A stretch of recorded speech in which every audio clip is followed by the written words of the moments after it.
Bonsoir coach. Bonsoir.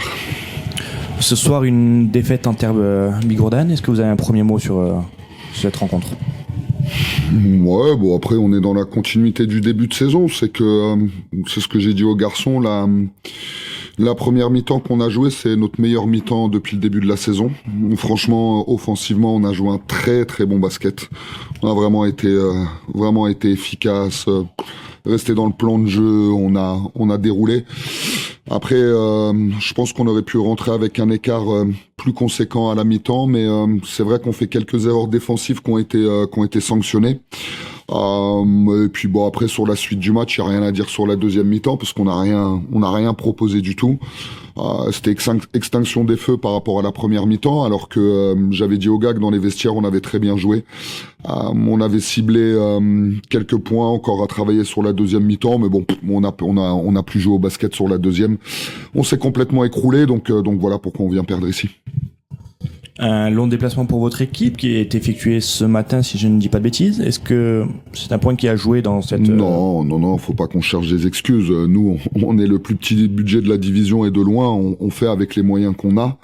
En plus, on a été dans des bonnes conditions. On s'est déplacé en avion. C'est pas, même si on s'est levé très tôt ce matin, ça n'a rien à voir. C'est pas un problème physique. Il y aurait pu avoir un problème physique si on s'était écroulé en fin de match, parce que c'est vrai qu'on n'a pas non plus énormément de rotation et un banc qui est hyper fourni. Maintenant, voilà, je dis, on a joué une excellente première mi-temps et normalement on devait continuer là-dessus, mais bon, voilà, on a complètement explosé sur la deuxième et on n'a pas proposé grand-chose. Une équipe de Tarbes à plus de 41% à 3 points. Est-ce que c'était un des points que vous aviez ciblé sur votre shooting?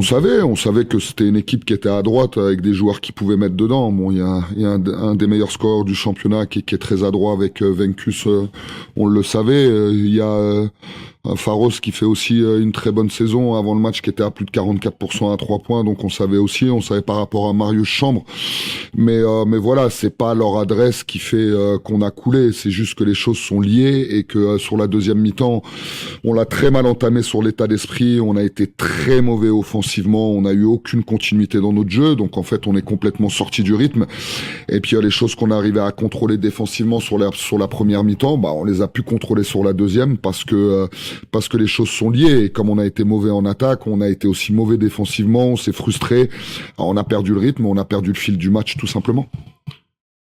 D'un point de vue plus extérieur, est-ce que vous pouvez nous parler du coup de votre club et de vos objectifs cette saison? Notre club, on a été repêché, on a un tout petit club de National 1, donc pour nous l'objectif aujourd'hui c'est vraiment le maintien, c'est l'objectif prioritaire. Après voilà, même si on a un petit budget, on travaille dans un club qui est très sain, avec des dirigeants aussi qui sont très sains et qui sont vraiment bienveillants avec nous. Donc voilà, maintenant on sait que dans la saison on va souffrir, hein, mais c'est ça qui est d'autant plus frustrant sur notre saison, c'est que même si on fait partie d'un des plus petits budgets, qu'on n'a pas un effectif qui est hyper fourni, on n'a pas énormément d'expérience en N1 avec les joueurs qu'on a, et puis on a des joueurs aussi qui sont extrêmement jeunes, mais c'est ça qui est frustrant, c'est que bon, encore si on prenait des valises tous les week-ends, on pourrait se dire bon, on n'est pas au niveau et on n'est pas au niveau. Mais c'est vrai que bon, à part celui-là où c'est vraiment notre pire deuxième mi-temps de la saison, c'est vrai qu'on tient tous les adversaires. Là, le match d'avant, on a perdu après 3 prolongations à domicile. On est capable de faire des bonnes choses, mais c'est vrai que sur la durée, sur les matchs, on a encore du travail. En tout cas, on vous souhaite le meilleur dans ces objectifs. Merci et Merci bonne beaucoup. saison. Merci à vous. Bonsoir Stéphane. Bonsoir Thomas. Une belle victoire ce soir qui a mis un certain temps à se décider. Est-ce que tu as une première réaction? Oui, encore une fois, on rentre mal dans le match. Voilà, on a beau changer les choses, changer l'échauffement, changer les 5 majeurs, on rentre mal dans le match une fois de plus. Maintenant, voilà, tout le mérite aux joueurs de ne pas avoir lâché. Et ouais, de revenir à 2 points ou 4 points à la mi-temps, c'est ça, 2 points à la mi-temps. Je pense que c'est flatteur pour nous, vu la prestation. Mais après, je pense qu'en deuxième mi-temps, voilà, on a mis les ingrédients qu'il fallait pour aller arracher ce match. Une nouvelle fois, tu as pu t'appuyer sur une très grosse adresse de ton équipe, encore plus de 40% à 3 points. C'est une des bonnes surprises cette saison? On a des joueurs qui sont relativement adroits d'habitude, donc il n'y a pas de souci là-dessus. Maintenant, c'est sûr que Ogui représente une menace supplémentaire. Et quand on met un peu plus d'agressivité dans le jeu, qu'on se contente pas de garder le ballon ou de jouer à la baballe, ben voilà, ça met un petit peu tout le monde en rythme, dont les shooters. Et à l'arrivée, on fait quand même 29 passes décisives. Donc ce qui est très bien, ce qui prouve qu'on sait passer la balle.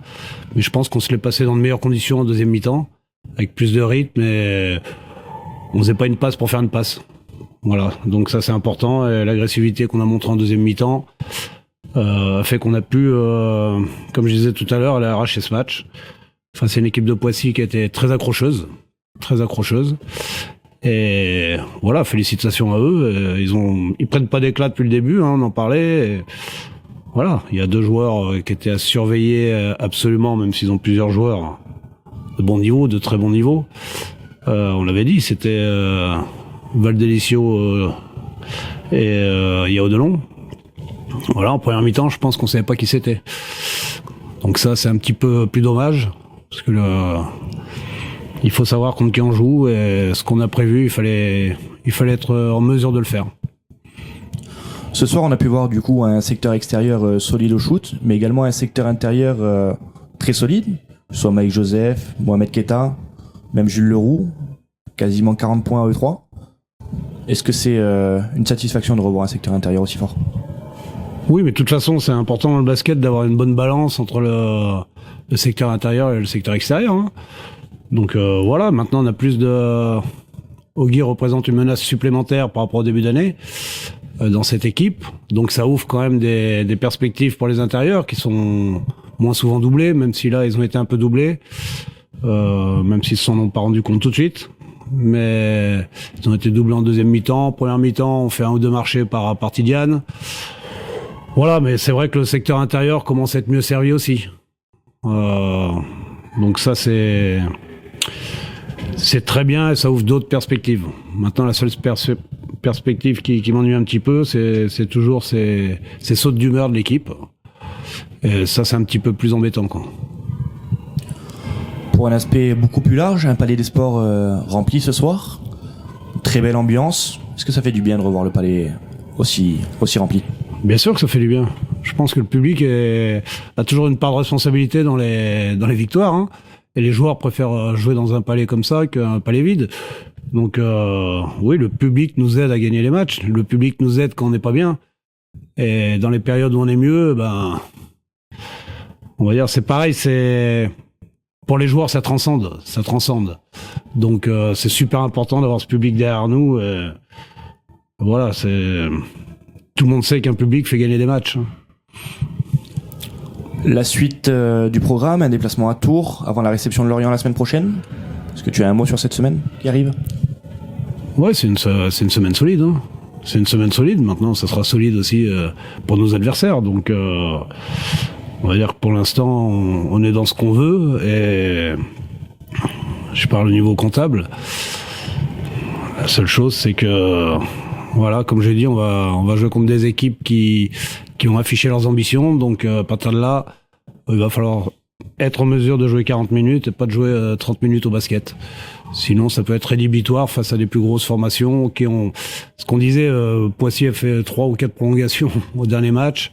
Ils ont le déplacement, donc forcément, on en a parlé dans les vestiaires, physiquement, ils allaient baisser de régime. C'est un peu ce qui s'est passé aussi. Même si je pense que les joueurs, ils sont pour quelque chose en étant montés en agressivité des 2 côtés du terrain. Mais voilà, il va falloir jouer 40 minutes. Et ne pas forcer, voilà. Jouer comme on sait faire et pas essayer d'inventer des choses que l'on ne sait pas faire. Très bien, merci Stéphane, et on se retrouve la semaine prochaine après le match de Lorient. Merci Thomas.